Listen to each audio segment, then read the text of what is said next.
बसंत पंचमी है, भगवान देवाधिदेव महादेव का आज बसंती पुष्प से सरसों का जो फूल होता है 108 सरसों के पुष्प से भगवान शंकर का श्रृंगार किया जाता है या शिव को समर्पित किया जाता है।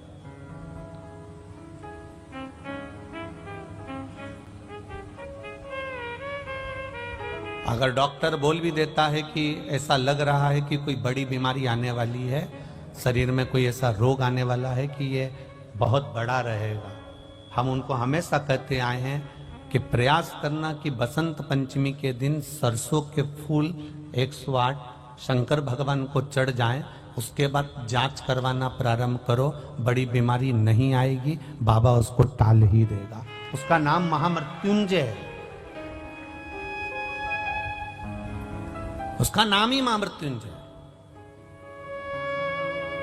और हमने पहले भी बैतूल की कथा में कहा था कि सरसों का जो पुष्प होता है, कोई आप कार्य करने के लिए जा रहे हो, कोई ठेकेदारी करने के लिए जा रहे हो, उसमें भी सरसों का पुष्प देवाधिदेव महादेव के लिए बहुत प्रबल होता है,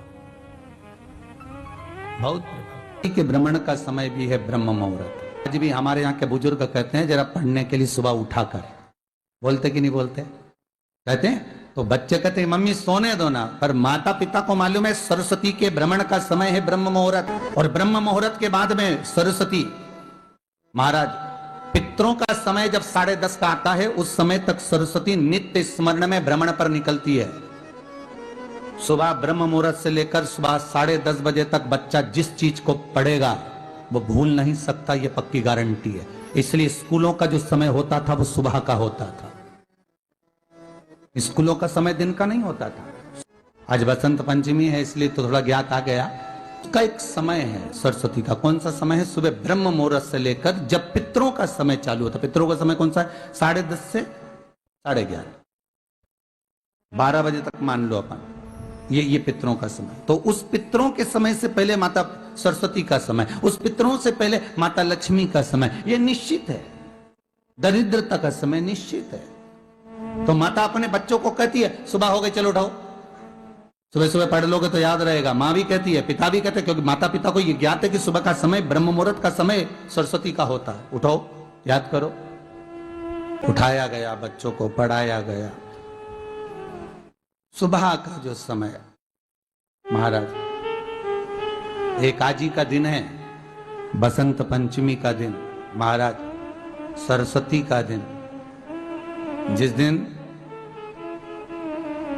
जो बच्चा पढ़ने में कमजोर होता है उसके हाथ से बसंत पंचमी के दिन सरसों के 31 फूल शंकर जी को चढ़ा दिए जाते हैं, तो बच्चा पढ़ने में अव्वल निकल जाता है।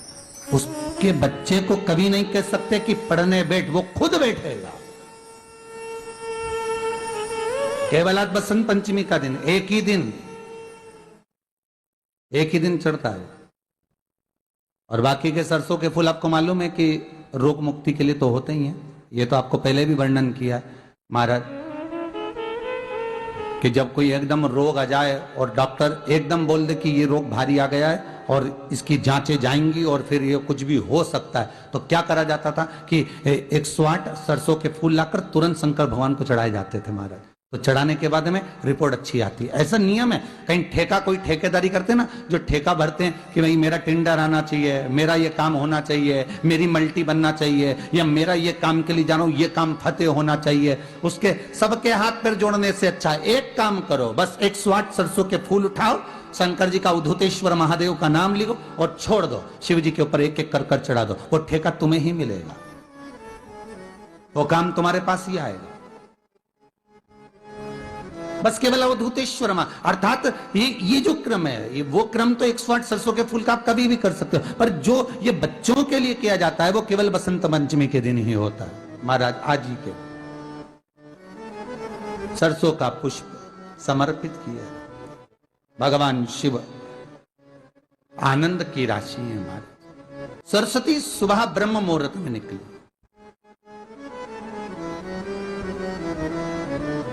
और सरस्वती जब ब्रह्म मुहूर्त में निकलती है वेद और माला लेकर स्मरण करती है महाराज।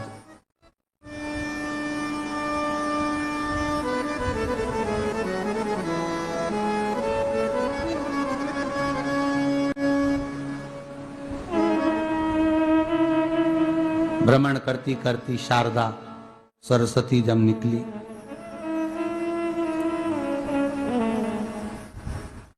शिव महापुराण की कथा कहती है और गर्ग संहिता कहती है, जैसे जैसे सूर्य का प्रकाश तीव्र होते चले जाता है, सरस्वती उस प्रकाश में आनंद बिखरती हुई वीणा के स्वर देती हुई माता स्वर। जो किताब हमें समझ में ना आए उसको 3-4 बार अवश्य पढ़ें तो किताब हमारी समझ में आ जाती है। उसी तरह शिव की भक्ति है।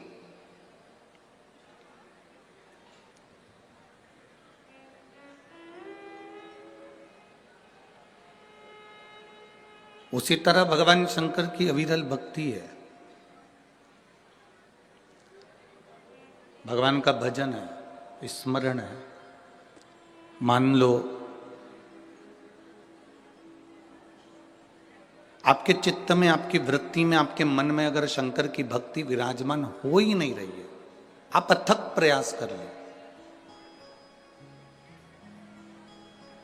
आपने बहुत प्रयास करा पर शिव भक्ति हमारे भीतर प्रवेश ही नहीं कर रही है, तो जैसे किताब समझ में नहीं आती तो 2-3 बार पढ़ा जाए तो किताब समझ में आ जाती है, उसी तरह 2 या 3 बार शिव महापुराण की कथा को भले टीवी पर सुनो, मोबाइल पर सुनो, चाहे पंडाल में सुनो, 1 बार, 2 बार, 3 बार अगर शंकर की कथा को हमने अपने भीतर उतार लिया तो शिव का साक्षीकरण, शंकर का दर्शन हमारे सम्मुख में हो ही जाता है, ये निश्चित है।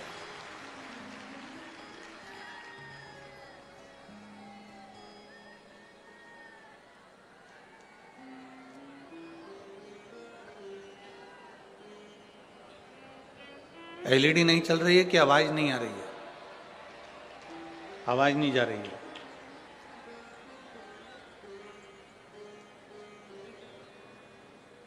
एलईडी वाले भैया एलईडी चालू करिए और पीछे की आवाज बढ़ाइए। शिव भक्ति, भगवान शंकर की कथा, शिव तत्व,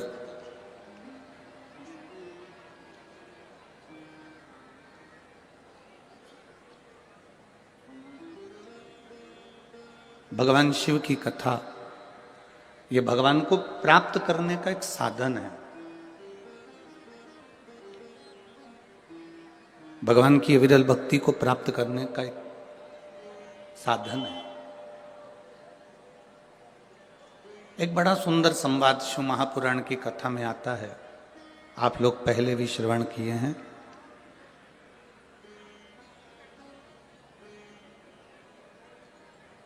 भगवान ब्रह्मा जी के मन में एक संशय उत्पन्न हो गया।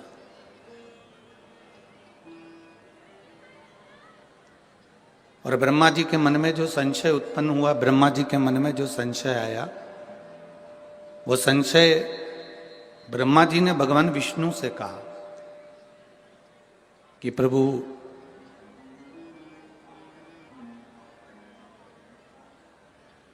मुझे मेरे पिता का नाम मालूम है। ब्रह्मा जी कहते हैं कि मैं भगवान विष्णु की नाभि से प्रकट हुआ हूं, इसलिए मुझे मालूम है कि मेरे पिता भगवान विष्णु हैं।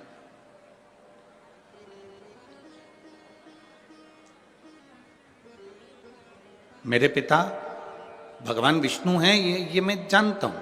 ये ब्रह्मा जी कह रहे हैं कि मुझे मेरे पिता का नाम मालूम है कि मेरे पिता भगवान विष्णु हैं, क्योंकि मैं कमल के पुष्प पर नाभि से प्रकट हुआ।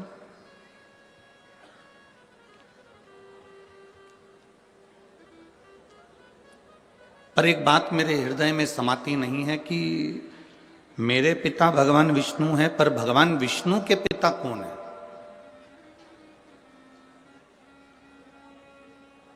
भगवान नारायण के पिता का नाम मैं नहीं जानता, मेरे दादाजी का नाम मैं नहीं जानता। भगवान ब्रह्मदेव कह रहे हैं ये बात, भगवान ब्रह्मा जी कह रहे हैं। अब जैसे ब्रह्मा जी ने कहा तो भगवान विष्णु के मुख से निकल गया कि ब्रह्मा जी आप कह रहे हो कि आप अपने पिता को जानते हो पर अपने दादाजी को नहीं जानते। भगवान विष्णु के पिता कौन है ये आपको नहीं मालूम। तो स्वयं भगवान नारायण ने अपने मुख से कहा कि मेरे पिता देवाधिदेव महादेव है, वो मेरे पिता है। ये भगवान विष्णु कह रहे हैं कि मैं अपने पिता का नाम जानता हूं, मेरे पिता देवाधिदेव महादेव है।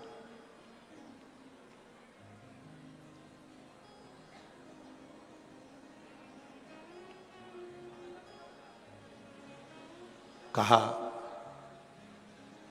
मैं आपके पिताजी का दर्शन इसी क्षण करना चाहता हूं और उनसे पूछना चाहता हूं क्या भगवान नारायण को आपने प्रकट किया?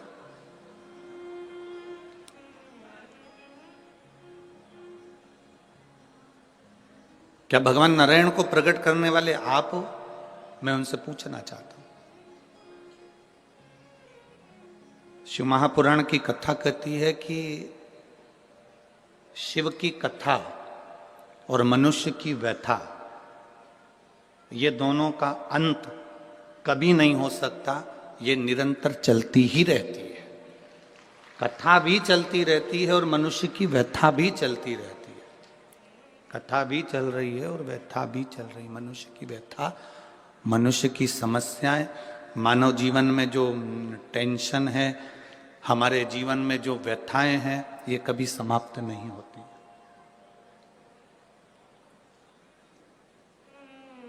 दुनिया के कई लोग ऐसे हैं जो व्यथा को समाप्त करने के लिए कई बाबाओं के चक्कर में पड़ जाते हैं।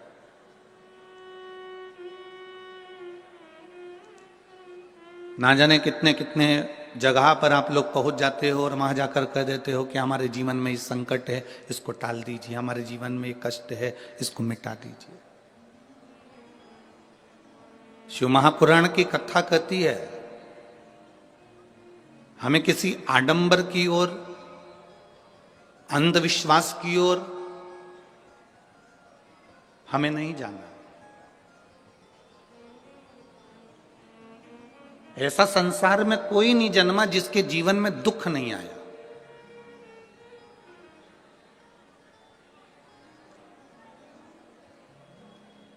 मट्टी का जो घड़ा बनकर रखा हुआ है, वो मट्टी का घड़ा अग्नि में तपता है तभी तो उसमें पानी रुकता है। अगर मट्टी के घड़े को अग्नि में नहीं तपाया जाएगा, मट्टी के घड़े को अगर अग्नि में नहीं तपाएंगे तो उसमें पानी नहीं भर सकते। वो घड़े में पानी डालोगे तो घड़ा टूट जाएगा। घड़े में अगर पानी भरना है, मट्टी के घड़े में अगर जल भरना है तो घड़े को तपना। कि व्यक्ति का सबसे पहला शमशान कहां होता है? सबसे पहला शमशान किस जगह पर है? शिव महापुराण की कथा कहती है दुनिया में सबसे पहला शमशान उसका घर होता है। मरेगा, भले ये कोरोना महामारी में लोगों के प्राण छूटे तो शमशान डायरेक्ट ले गए, पर बाकी के समय तो आप ध्यान दीजिएगा, अगर मरने वाले व्यक्ति को भले एक्सीडेंट में मरा, काय में भी मरा, पर सबसे पहले उसको लेकर आते हैं तो घर में ही लेकर आते हैं। मतलब सबसे पहला शमशान तो घर ही है। और एक शमशान से साध कर दूसरे शमशान की ओर भेज दिया जाता।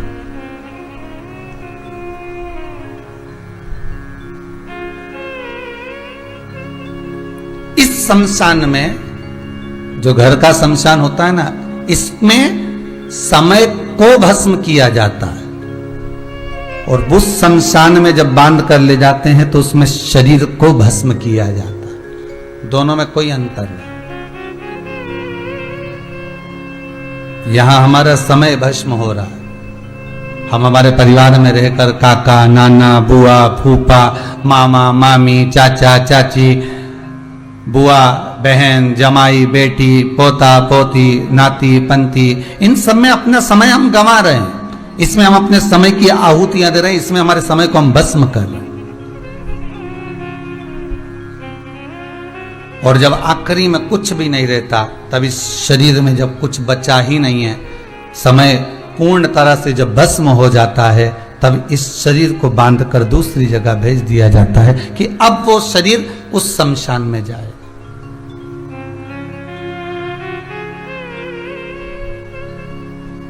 शमशान भी बनाया तो बहुत दूर बनाया।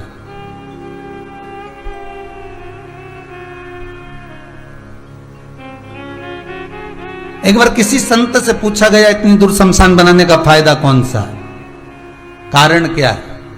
संत ने कहा उसका एक कारण है कि जब मुर्दे को घर से लेकर आएंगे, शमशान जब दूर बनाया जाता है, मुर्दे को जब लेकर जाया जाता है, उस समय पर जितने लोग मुर्दे को उठाकर चलते हैं, कम से कम राम नाम लेते हुए तो चलते हैं। शमशान दूर बनाने का कारण भी यही है कि परमात्मा का भजन उतनी देर आप दिल से कर तो रहे हो, उस परमात्मा के दरवाजे जाते जाते राम नाम सत्य बोलते तो जा रहे हो, शंकर का स्मरण करते तो जा रहे हो, शिव नाम लेते हुए तो जा रहे हो।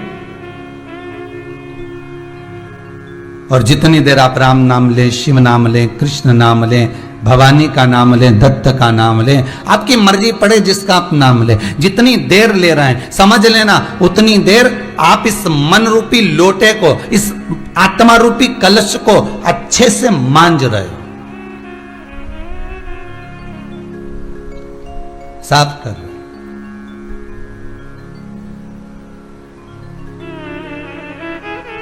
और जब अगर ये मन ही साफ ना हो, तो फिर तन पर कितना भी आप कुछ भी लपेट लो, कुछ भी धारण कर लो, कितना भी पाउडर लगाओ, कितना भी साबुन लगाओ, कितना भी क्रीम लगाओ, ये शरीर किसी काम का नहीं, फिर उसकी महत्वता नहीं।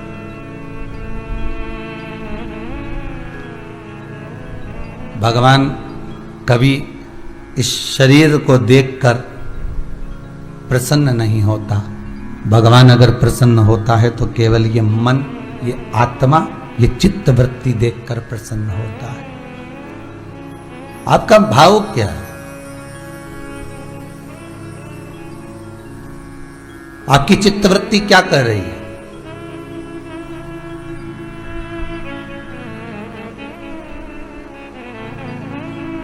किसी ने गंगा जी से पूछा, गंगा, ए मां गंगा, स्वयं शांतनु ने भी गंगा जी से पूछा था।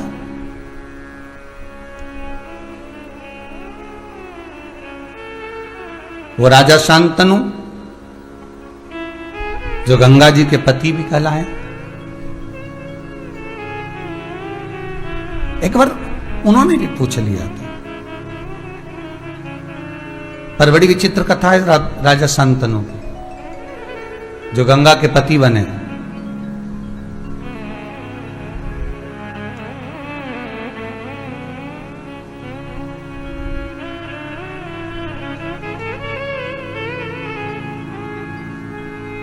बड़ी विचित्र है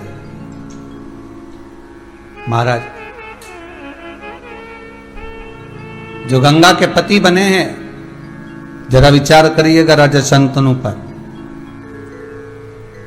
एक जरा सी गलती, मात्र छोटी सी एक गलती,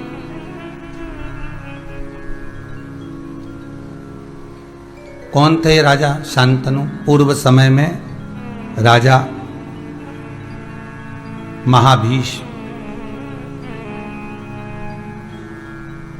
एक गलती हो गई, जो पृथ्वी पर आकर मनुष्य बन गए।